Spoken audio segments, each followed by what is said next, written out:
Welcome to today's RNA collaborative seminar series. My name is Wojtek Galej. I am a group leader at the EMBL in Grenoble in France, and I have a pleasure of hosting and moderating this meeting and discussion today. So we have today two very exciting talks, which were selected from EMBL students and postdocs. Each talk will take about 20 to 25 minutes and will be followed by questions. May I just remind everyone that if you want to ask questions, and I hope we'll have plenty, please type them in Q&A and I will read them out to everyone. Okay, so let's start then. It's my pleasure to introduce our first speaker today, which is Simone Heber. Simone actually started her scientific research at the University of Pittsburgh, after which she moved to Munich to join Dirk Niessing lab.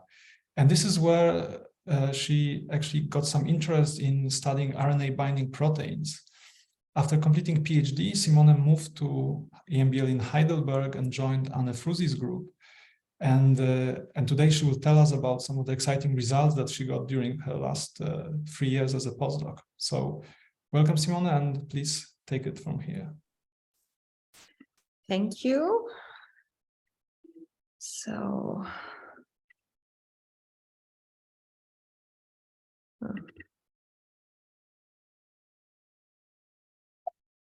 can everybody see my presentation? Hopefully. Yeah, it's all good.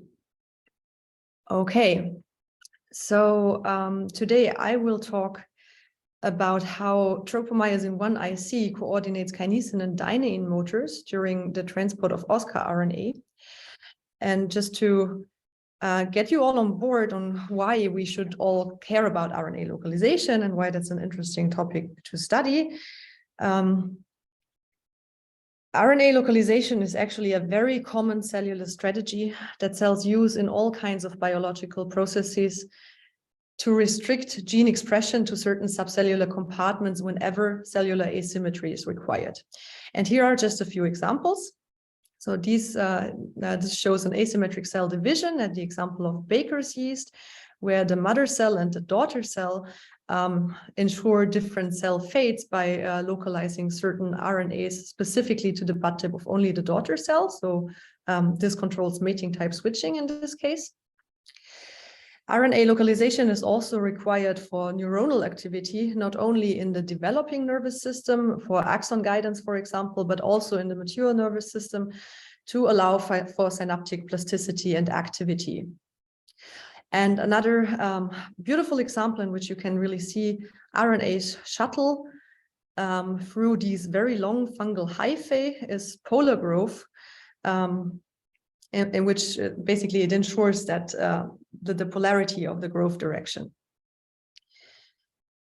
Now, how can RNAs localize? There are three main mechanisms that are used for this. One of them would be simple diffusion followed by anchoring at the site of destination for the RNA. The second mechanism would be free diffusion, but localized degradation of the RNA so that it remains intact only in the compartment where it's needed. And the third mechanism that we'll mainly talk about today is active transport along the cell's cytoskeleton by motor proteins. And for this, the cell can use the microtubule minus and directed dynein motor, the microtubule plus and directed kinesin motor, but also myosins that move RNA along actin fibers. Now, RNAs are not transported alone by the motor proteins, but their transport occurs in so-called ribonucleoprotein complexes, or short mRNPs, which contain not only the RNA cargo and the motor protein, but also adapter proteins, many RNA binding proteins, and translational regulators that shut off translation during the transport process. However, only very few of these transport RNPs are actually well understood at a molecular level. So open questions remain, for example, how specific RNAs are bound by the motor proteins to be transported, what other protein factors are involved, and what are their molecular functions. And one really useful paradigm model system to study this is Drosophila oogenesis.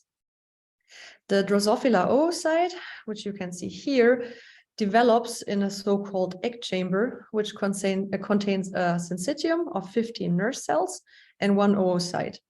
And all of these cells are connected by cytoplasmic bridges that are called the ring canals. So in early stages of oogenesis, as shown here, several mRNAs are transported from these nurse cells here, where they're made, to the transcriptionally silent oocyte. Among them are the very well-known examples Gherkin, Bicoid, and Oskar, and they all use a dynein motor to locate to the oocyte. But then in mid-oogenesis, these RNAs also have to localize within the growing oocyte. And whereas the anteriorly localized Gherkin and Bicoid RNAs keep using dynein to do so, the posterior determinant oskar needs to switch its motor protein and now uses kinesin to move to the posterior pole of the large oocyte, where it is very important for abdominal patterning and germline formation. So this dual transport or two-step transport process of oskar mRNA makes it an especially interesting example to study. And it's mediated by at least two known localization elements in the RNA. And that's for once the oocyte entry signal in the oskar 3' UTR, which looks sort of like this. And a second localization element in the coding region that is called the spliced oskar localization element, since it's made only upon splicing of the first oskar intron. And this requires also an exon junction complex deposited next to it for its function. The first oskar transport step in the nurse cell is mediated by dynein together with its accessory complex dynectin and two adapter proteins called big D and egalitarian, which recognize the OES. And the second step in the oocyte requires kinesin 1, an unconventional RNA binding isoform of tropomyosin 1 called TM1IC, and a double-stranded RNA binding protein called Staufen. And because many of these factors have been identified in genetic screens, we know that they're important, but their molecular roles, for example, of the Tholen exon junction complex unit, the RNA binding protein Staufen, or also TM1IC, are actually not so clear.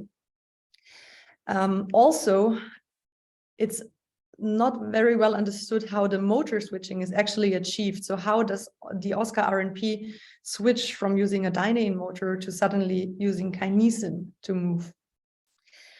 And because this is a really complex system with many molecular players, and some of them, like the motor proteins, are actually involved in so many cellular processes, it's really hard to study this in vivo. So what we needed in order to really address the molecular mechanisms or the molecular roles of all these players is a system in which we could precisely control them. So the idea was to reconstitute this entire transport RNP and the transport process in vitro.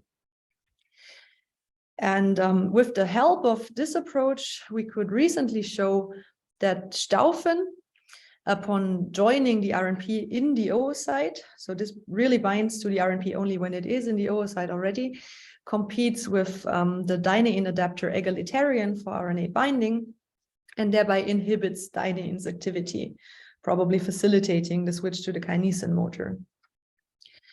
But for the rest of today's talk, I want to focus on the role of TM1IC and what it does together with kinesin in this transport process. So first of all, how can we reconstitute such a complex transport process? For this, we used an in vitro motility assay in which we immobilize fluorescently labeled microtubules on a functionalized cover slip. And then we add fluorescently labeled motor proteins, adapter proteins, RNAs of interest to this motility chamber, and use a turf microscope to image the entire thing. And because of the very good C resolution of the turf microscope, we only see molecules in this small evanescent field close to the cover slip, meaning the ones that are bound to the microtubules, whereas diffusing molecules in solution just remain invisible to us. And that allows us to track individual RNPs as they move along microtubules, even at relatively high sample concentrations.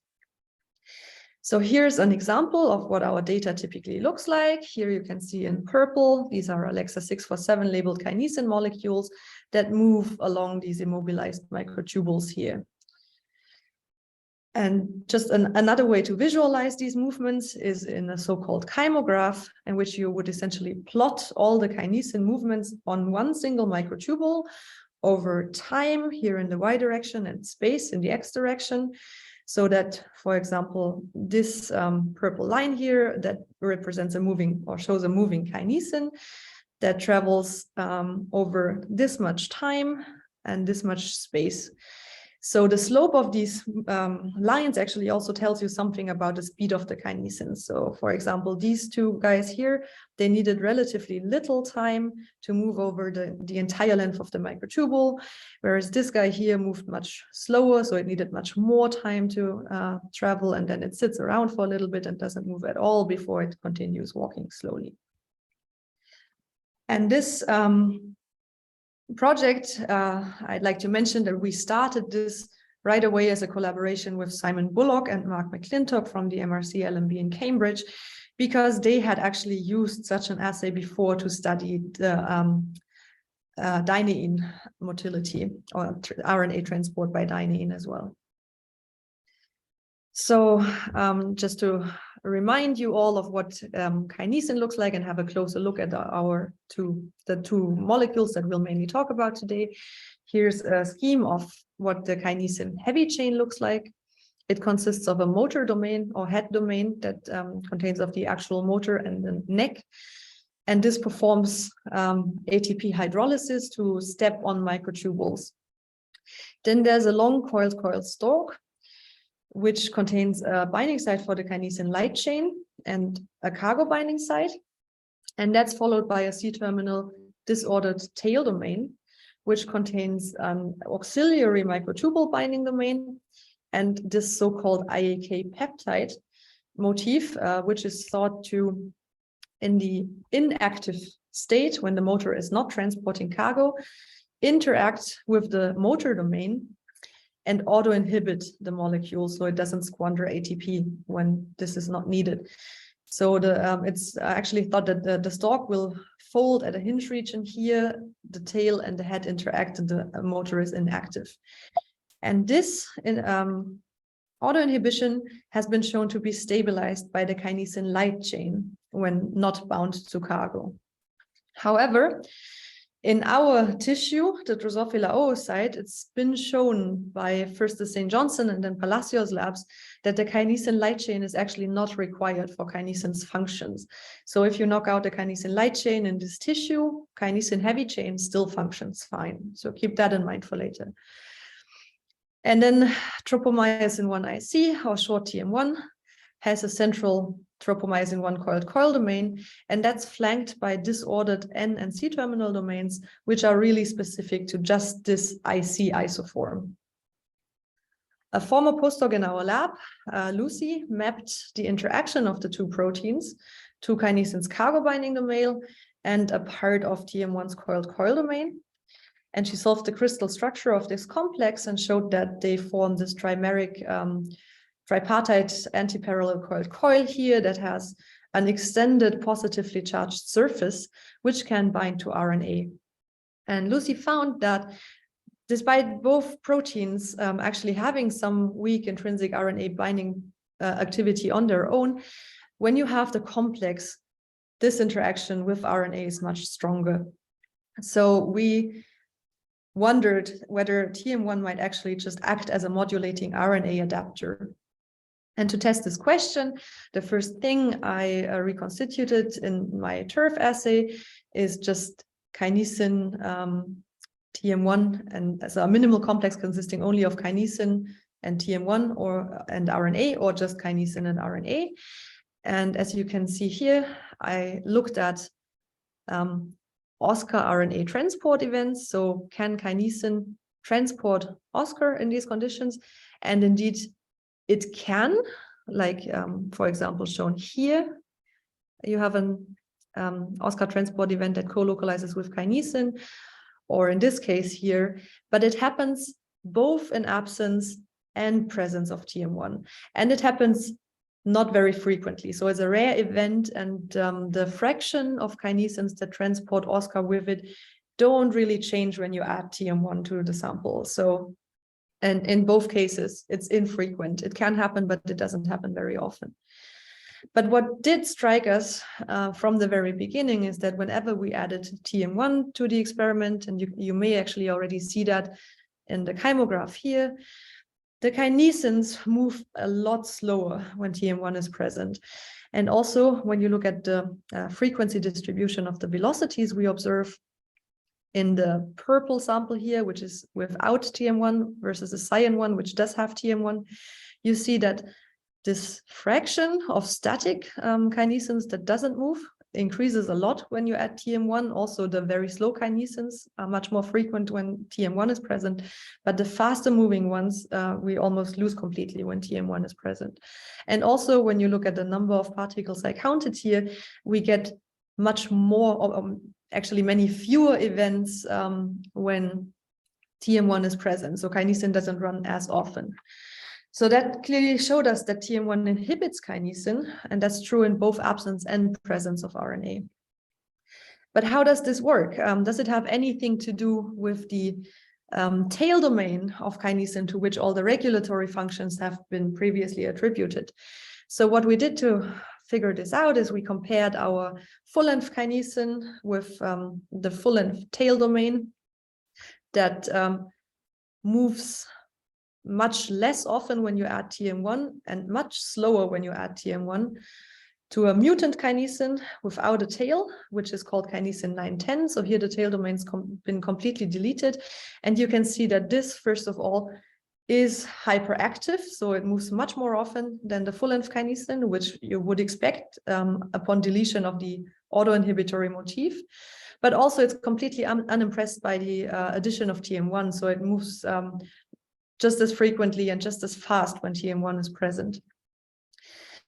And to understand this even better, we looked at another series of mutants, and the most interesting one we found was actually this delta AMB mutant here, in which just the AMB domain is deleted, because this is not hyperactive when you compare it to full-length kinesin. It doesn't move more often, so autoinhibition apparently still functions, but when we add TM1 to this, it's completely resistant again. So its activity is not reduced as compared to the control. So this inhibition by TM1 that we see is apparently mediated by the AMB domain in the regulatory tail, which is a new function for this domain that has not been, wasn't known before.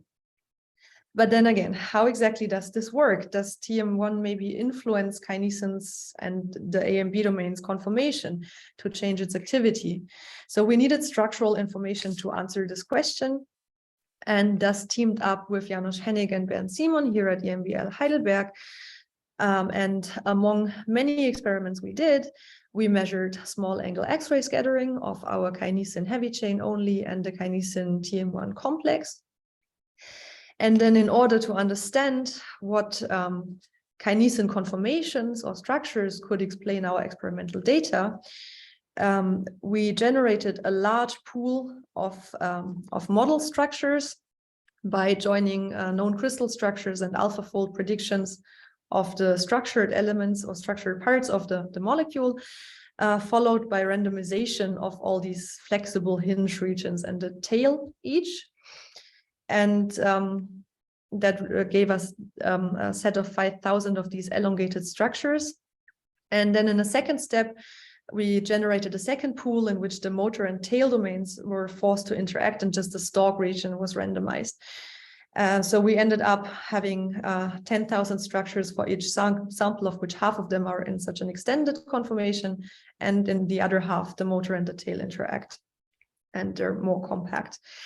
And then we compared all the theoretical Sachs curves of these models to our experimental data. And as you can see here, we got many structures, most of them that do not very well explain or fit our experimental data curve. They deviate quite a bit. And these are two example structures that didn't really result in a very good fit. But we also found some that fit our experimental scattering curve quite well, actually. So what do these look like? The ones that actually explain our scattering curve.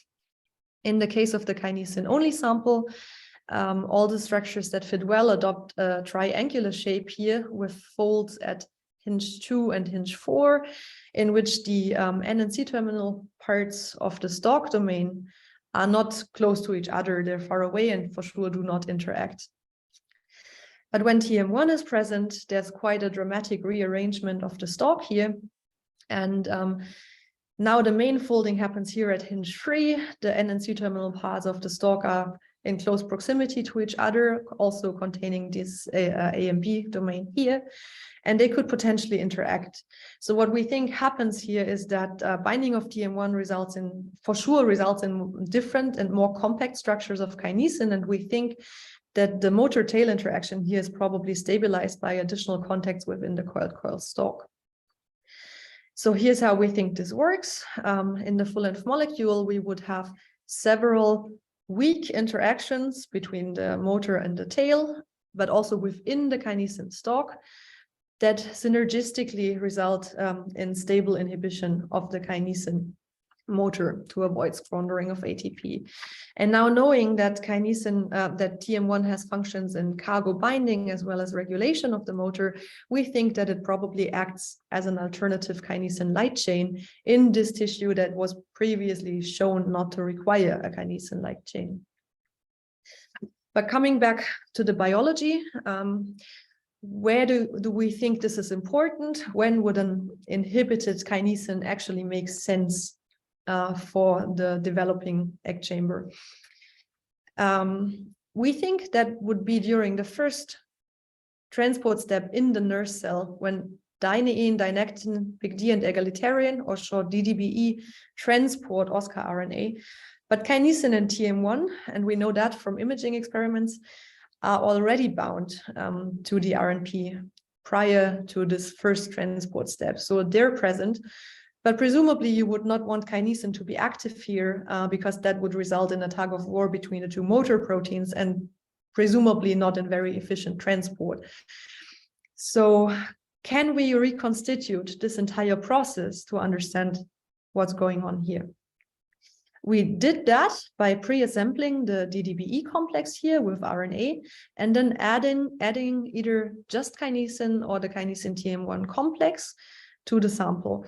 And as you can see here in the upper panel, when we add only kinesin, we get a lot of oskar RNA transport by dynein towards microtubule minus ends, but kinesin doesn't move with the RNP, but it behaves independently and would sometimes run towards the plus end, but for sure not associate with the complex.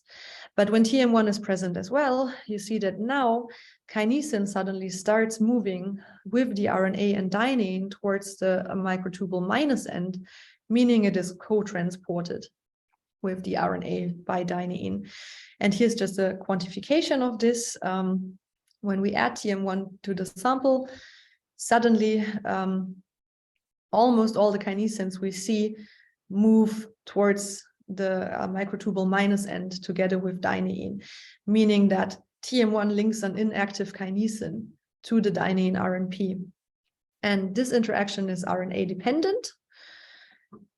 And so what we think is going on is that TM1's role in this system is to allow dynein-mediated transport to proceed without this ineffective tug of war between two motor proteins by stabilizing kinesin's autoinhibited conformation, but still linking it to the RNP so it can be co-transported to the oocyte where it will later be needed on its cargo.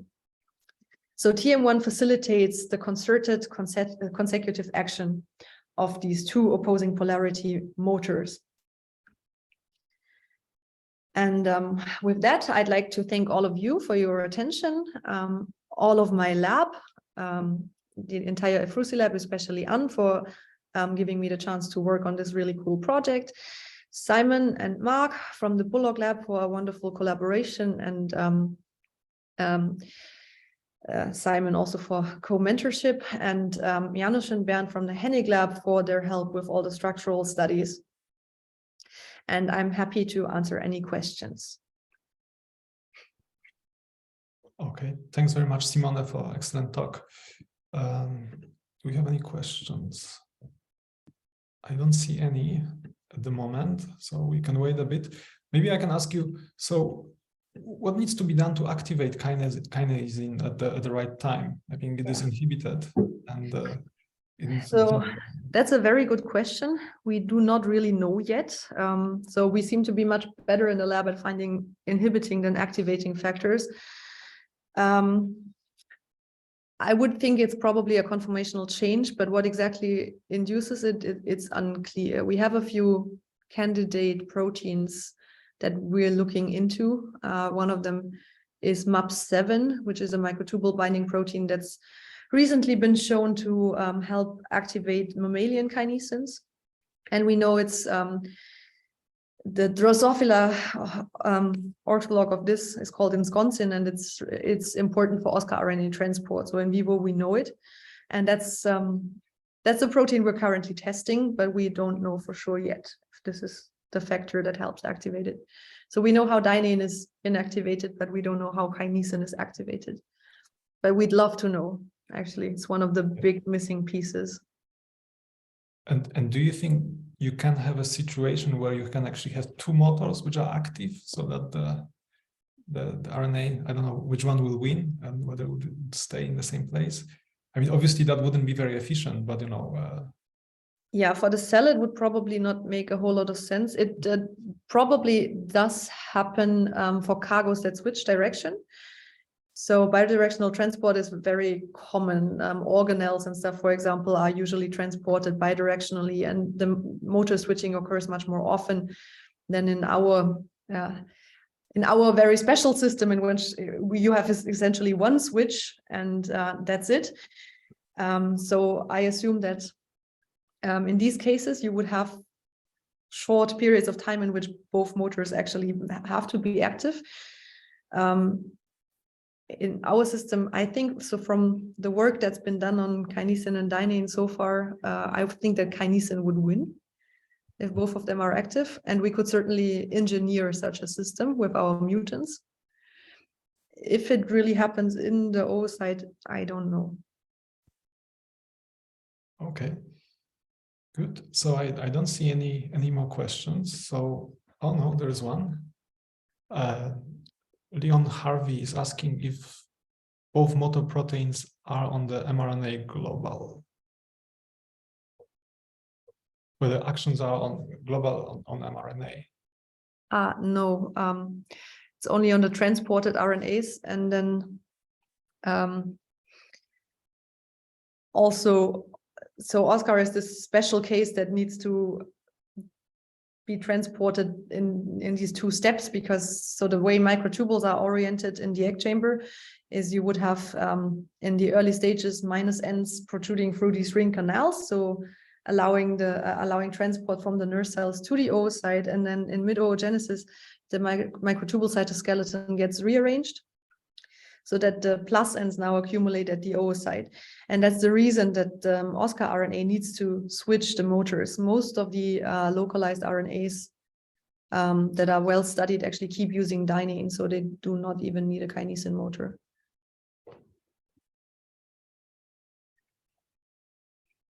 Okay, so we have another question now from Stephen Rader, who's asking if there are any other examples of tropomyosin variants that are involved in RNA transport. To be honest, I don't know of any. So this one seems really a very specific isoform, and it's also very specific to this tissue. So yes, it did actually come as a surprise that it would have anything to do with kinesin, really. It makes you think of myosin, actually. But I don't know of any other examples.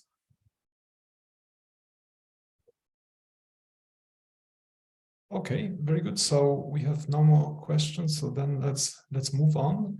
Thanks again, Simone, for your talk. And can just remind everyone, please type your questions in Q&A. Could be even during the talk. Okay, so our next speaker is Jonas Tholen, and I'll just give you a few words of introduction. So Jonas did his undergraduate degree at the University of Tübingen, after which he moved to Boston, to Harvard Medical School, where he did master's degree in the group of Gerhard Wagner. And there he investigated membrane proteins using various biochemical and structural methods.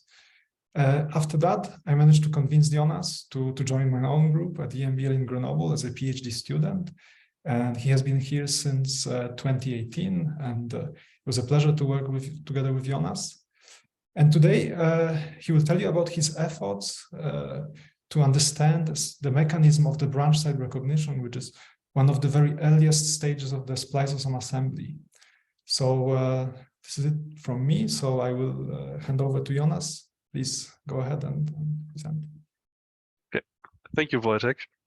So I'm going to tell you about what I did during my PhD, which I just recently defended. Let me just stick with the pointer. Yes. Okay. So what I work on is one of the very first steps of splicing. So as you know, most transcripts of RNA polymerase II have to be spliced, and that includes pre-mRNA. It has to be spliced before it can be translated into protein sequences. Every pre-mRNA needs three features to be spliced: a 5' splice site, a branch point adenosine, and a 3' splice site. The region around the branch point adenosine is also called the branch site. And then what is happening chemically during the splicing is a two-step reaction. In the first step, the 2' hydroxyl group of the branch point adenosine attacks the 5' splice site, leading to the formation of a lariat intron intermediate, as well as a free 5' exon. And then in the second step, the exons are ligated when the now free 3' OH attacks the 3' splice site, forming one mature mRNA and the lariat intron. The assembly of the spliceosome is usually depicted in this splicing cycle, where we start with the pre-mRNA, then the spliceosome is assembled, activated, and the two steps of catalysis are catalyzed. First step, second step, and at last the spliceosome is disassembled, releasing the mature mRNA as well as the lariat intron. What I am studying is this second step of the assembly of the spliceosome, from complex E, where the U1 SNP has bound the 5' splice site, to complex A, where additionally the U2 SNP has bound the branch site. Looking at this step in more detail, our current knowledge is something like this, where in the E complex, all the components are already pre-assembled, where the U1 SNP is stably bound to the 5' splice site, and certain protein factors such as SF1 and U2AF are bound to the branch site and 3' splice site. And the U2 SNP in its 17S form is already bound to this E complex. In the 17S form, the U2 SNP contains additional protein factors such as TDX46, the helicase, as well as HTAT-SF1, which I will just call TAT-SF1 from now on. And then in an ATP-dependent process, the U2 SNP is stably bound to the branch site through RNA-RNA base pairing, and some of those additional protein factors are released. During my PhD, I studied this process by using CRISPR-Cas genome engineering to introduce a GFP tag on some of the proteins that are involved in this process, such as TAT-SF1. And then I used this GFP tag to purify the complexes involved in this process from those human cancer cell lines I genomically tagged. So the way I purified this complex is first I lysed the cells, and I pulled out everything that is GFP tagged in the cell using the GFP nanobody resin. And then as a further purification step, I used a glycerol gradient that separates the sample based on the size of its components. So On this SDS page gel on the left, I ran samples of each of the fractions of a glycerol gradient, where fraction 1 is on the top of the gradient, where the smallest particles are, and fraction 23 is at the bottom of the gradient. So this is where you would find the largest components of the sample. And in the center of the gradient, where complexes of about 1 megadalton size would migrate, we find that I have a very well-defined peak of a certain complex. And this looks characteristic for the 17SU2 snub. And if I do the same glycerol gradient, but in the process of a cross-linker, a so-called graphics gradient, I still get the well-preserved complex, but now cross-linked. And when I put the sample on a negative stain EM grid, you can see that the sample is highly homogeneous and monodisperse. I also I also extracted RNA from each of the glycerol gradient fractions, ran an urea page gel, and in this you can see that the very same fractions of the gradient that contained this large complex, I find the U2 snRNA, indicating that I did indeed purify the U2 snub. I also have some U1 snRNA in the sample, but they do not co-migrate on the gradient, indicating that I separately purified U1 snub and U2 snub using the GFP tagged TATASF1. I used mass spec to confirm that I indeed have the U2 snub, and together these results indicate that I really have the 17S U2 snub containing about 20 proteins and 1 U2 snRNA for a total of 1 megadalton. I used the sample then to go for cryo-EM. So for this, I had to get a higher concentration, so I concentrated the sample, and then I had to desalt the sample into a suitable buffer for cryo-EM. And I was able to obtain very nice cryo-EM grids. Importantly, I get very thin ice, meaning I get a high signal-to-noise ratio, and I get a very good distribution of the particles in the ice. Using these grids, I was able to obtain the structure of the 17SU2 snub in at least the 5' domain of the 17SU2 snub. In fact, I got such high resolution, I got up to 2.0 angstrom resolution in the core of the SF3B complex in the 5' domain when I merged several data sets. Using this data, I was able to build an atomic model of the 5' domain of the 17SU2 snub, but the 3' domain was not resolved, so this is only a model of how we think the 17SU2 snub looks in this region. What you can see in the structure of the 17SU2 snub is that the U2 snRNA forms a branch point interacting stem loop, BSL, in the part of the U2 snRNA that later binds the substrate RNAs. This BSL was previously predicted in 2010 already by Manuel Aries, and it was also observed already in a lower resolution structure in 2020. Importantly, what you can see in our high resolution structure is that the TATASF1 RRM is extended by a linker helix. This linker helix, seen here in the side view, inserts into the SF3B1 heat repeats, thereby propping up the heat repeats, stabilizing the open conformation. Also, this linker helix sits on the RNA binding site of the heat repeats, and this, we think, indirectly stabilizes the U2 snRNA BSL, because if this linker helix was not there, there would be a chance that the BSL would be interacting with the RNA binding site, and this would disrupt it. And finally, this linker helix also directly stabilizes the BSL through the direct interaction with the RNA. So I was able to obtain a very pure sample of the 17SU2 snub that helped me solve the structure. But now I wondered if I could use this sample to actually bind a substrate to it, as it happens in vivo. And as I told you before, in vivo, the transition from the E complex, where the 17SU2 snub is present, to the A complex, where the U2 snub is stably bound to the substrate, requires ATP hydrolysis. But when I try to reconstitute this process in vitro, I found actually that I could mix a model substrate RNA with the 17SU2 SNP, and it binds without ATP required. And we think that this U2 SNP bound to the model substrate resembles the U2 SNP as it would be in the fully formed A complex, which is why we refer to this as the A complex like U2 SNP, and I determined its structure. In general, what I want you to appreciate of this structure is that the overall architecture is very similar to the 17SU2 SNP with a highly resolved 5' domain, but a flexible and unresolved 3' domain. But there are some major differences, and I made a small video to show you the differences. Note that this movie is not necessarily chronological. Instead, it's more a list of the changes we see in this process. So we start out with the 17SU2 SNP, where the U2 snRNA forms the BSL stem loop.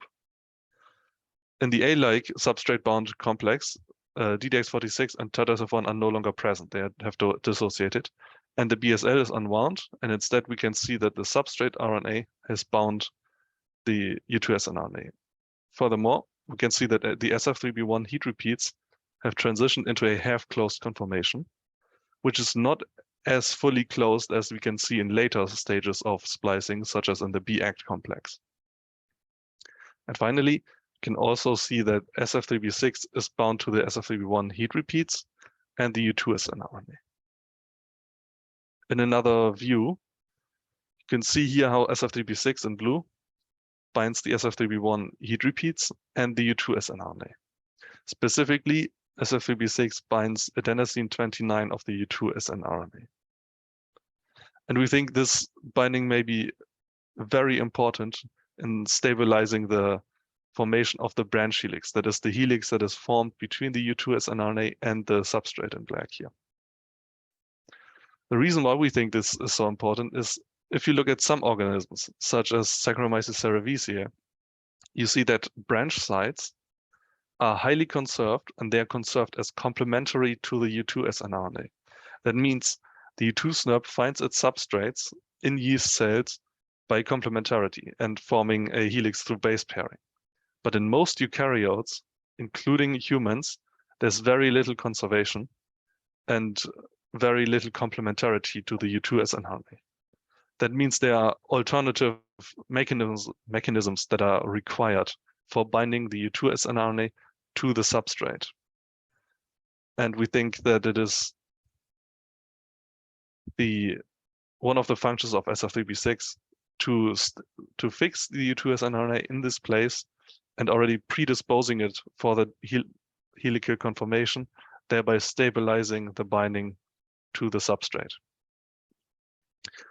So if this is the case, then you would also expect that those organisms like yeast do not have SF3B6. And that is exactly what we see. Those organisms like Saccharomyces cerevisiae or C. merulae that have a high conservation and high complementarity to the U2 snRNA are generally those that do not have SF3B6, confirming our hypothesis. So now I was able to bind this model BPS oligo as a model branch site to the 17SU2 SNP to form an A-like U2 SNP. But this did not require ATP. So we wondered, what is the function of ATP? And the most obvious, straightforward experiment to do here is to simply incubate the 17SU2 SNP with ATP to see what is actually happening. And we found that what happened is that the U2 SNP gets remodeled, and this includes the dissociation of TATSF1 and DDX46.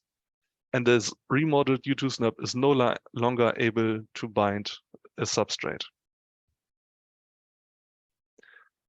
The way we found this out is by immobilizing U2 SNPs on anti-GFP resin using the GFP-tagged TATSF1, and then incubating this resin under different conditions.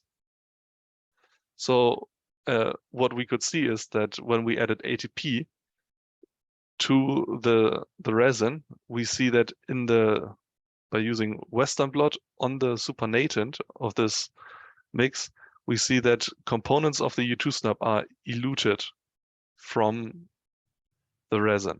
This indicates that the binding between GFP between the GFP TATSF1 and the U2 SNP is interrupted, and the U2 SNP is eluted into the supernatant.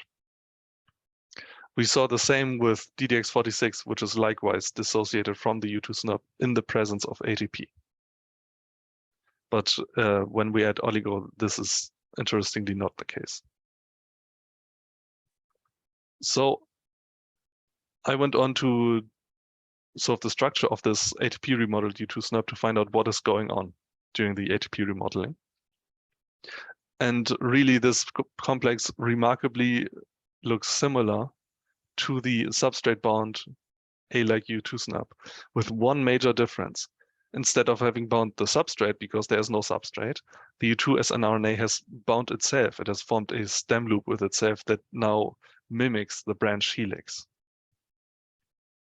So in the substrate-bound A-like U2 SNP, you can see in this 2D representation of the RNA, the U2 snRNA has formed base pairing and a branch helix with the substrate. It has also bulged out the branch point adenosine. You can see that here in red in the structure. And in the ATP remodeled U2 SNP, you can see that the U2 snRNA has also formed a helix, but it has formed it as a stem loop with itself. And this stem loop kind of mimics the branch helix, which is why we termed this structure the BMSL, the branch helix mimicking stem loop. It even bulges out this adenosine 24, just like a branch point adenosine, and this adenosine actually goes into the branch point adenosine pocket on SF3B1 heat repeats. So one immediate thought we had when we saw this was that whenever the U2 SNP is now trying to bind a substrate, the substrate is actually in competition with the U2 snRNA itself. Whenever a substrate tries to bind the U2 snRNA, the U2 snRNA could instead also bind this BMSL structure, meaning that likely only substrates that are able to form a stronger, more stable branch helix than this BMSL will actually successfully bind. And this might indicate how in the cell the U2 SNP chooses its substrates. Putting all of these data together, we came up with this model for how the U2 SNP recognizes branch sites. At the start, we have the 17S U2 SNP in the E complex, where the TATSF1 RRM domain is stabilizing the BSL of the U2 snRNA. And then using ATP hydrolysis, H-TATSF1 is removed, allowing the BSL to probe possible pre-mRNA substrates for a branch site. And now we have a first checkpoint, and one out of two things can happen. First is that the U2 snRNA does not bind the pre-mRNA substrate. Instead, it forms this BMSL structure with itself.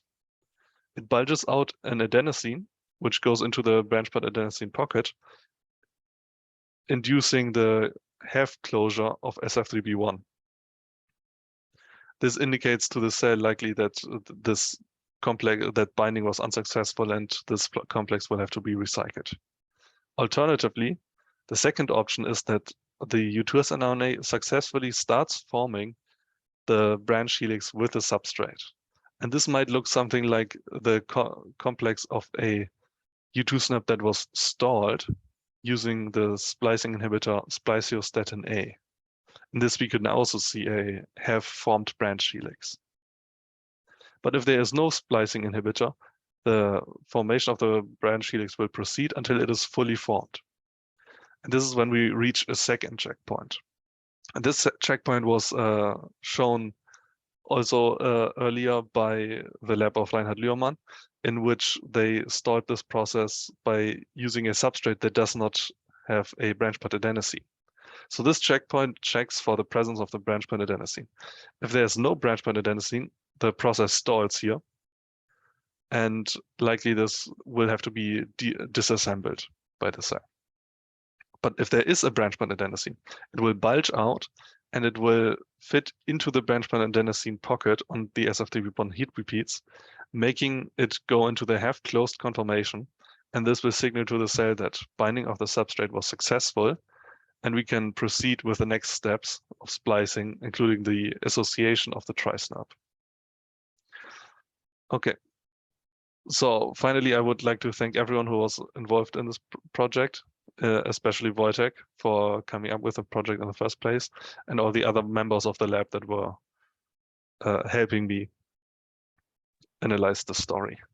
And I thank you for your attention. Okay, thanks very much, Jonas. Okay, so we have some questions in Q&A. So question from Steven Rader.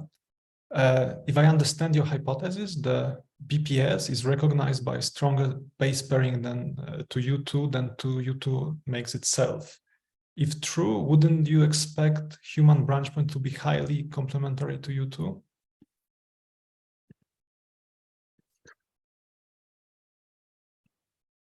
So our hypothesis is more that there is a certain stability that is required for it to be possible at all. Meaning not all sequences in the cell, not all RNA sequences are actually able to serve as a branch site. But if we look at, if we look at this BMSL structure, it really only has 4 base pairings. So this is actually really weak. And to form a branch helix that is more stable than this, it should be really easy. And a lot of RNA sequences, I believe, should be able to do this, especially if you allow for a loop in the middle or 2 loops. So I think this is only a very low threshold that the RNA has to go beyond. And once you have passed that threshold as an RNA sequence, what actually determines how the U2 SNP selects different RNA sequences to be a branch site is through additional splicing factors. So mostly proteins or also RNAs that deposit the U2 SNP on a certain RNA sequence, and only then the U2 SNP actually gets into the situation of having to choose whether to bind or not. So I hope that made it clear. Okay, so we have a question from David Brown. He says, nice talk. One of your gradients had roughly stoichiometric amounts of U1 and U2 snRNAs. Do you think this is a dynein? No. So I think on that one gel I showed is maybe not the best to illustrate it. I think that was it was just an overlap of the U1 and the U2 SNP peak. I don't think it's a dynein. They just both get purified when I pull on TATSF1. I do not know whether they initially are a dynein that then when I elute the complex from the resin gets dissociated into single SNPs, or if TATSF1 separately binds U1 SNP and U2 SNP. I think we would have to investigate that more. Okay. So I see no more questions at the moment. So, well, thanks again, Jonas, for your talk, and thanks everyone for joining. I just wanted to say that next RNA collaborative seminar will take place in 2 weeks, so on the 1st of March, and will be hosted by University of Rochester. So you're all welcome to join. And thanks again for being here today. Have a good day. Bye-bye.